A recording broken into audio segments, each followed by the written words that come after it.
What decided you to come back here? Because it's happening over here? Yeah, I think the thing is that before, you always had American jazz musicians who were always the most happening ones coming over to Europe and to wherever over this side of the Atlantic to, you know, work and check things out and to play, but they were always American. And I think now you're having musicians who are actually born over here who are making who are starting to gain a certain amount of identity and a certain level of musicianship without even having gone over there.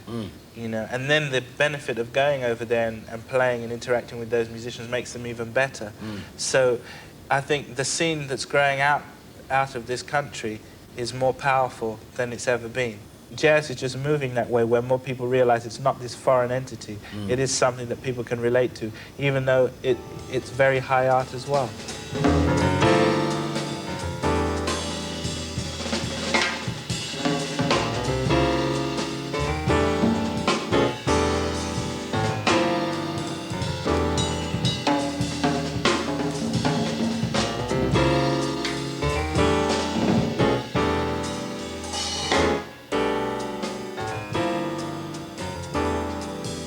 In the piece you played, I hope I can hear Monk in there. Definitely you can hear a bit of Monk. I can hear lots of people, and I could also maybe that you really dig McCoy Tyner as well. And I was wondering if I can be corny and ask you to knock a bit of... Can you do a bit of Monk for me, or not? Well, probably what you're identifying, the Monk part of this tune, like, you know, I have that groove, you know. Right?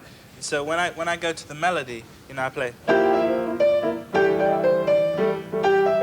which is very much like very nursery rhymish, you know, it's sort of very easy to remember, you know, childlike in its way, and it has the humor of Monk, you know, like you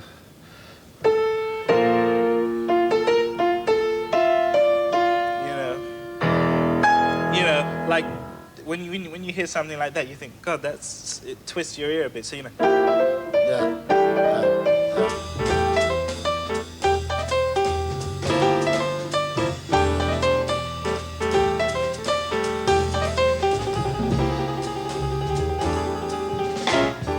With the McCoy Tyner, it's when I go to soloing, you know.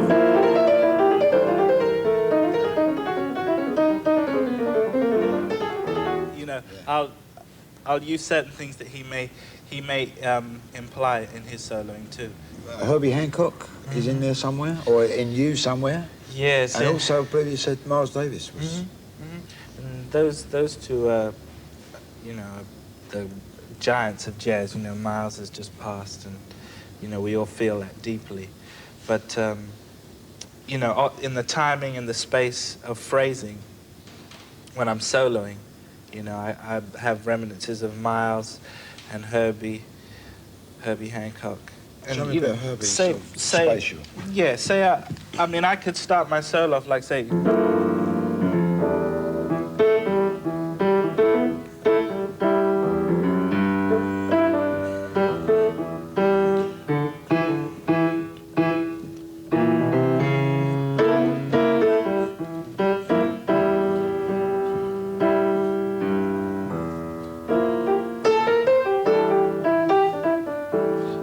sort of gradually build up. You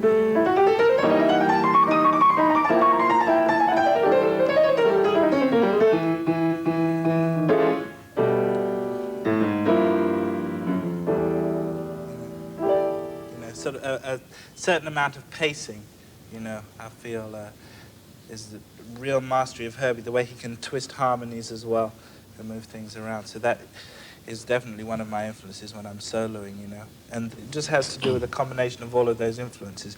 That's what really makes a jazz musician, or any kind of musician, you know. You try and incorporate many different influences. You're influenced by them whether you're aware of them or not. And sometimes, you know, we can identify them, sometimes we can't. Yeah, I suppose when you identify, you're paying tribute in a way. Yeah, that's and when right. you're not identifying, it's part of you. Exactly. It's been a pleasure, Keith. It's been a pleasure.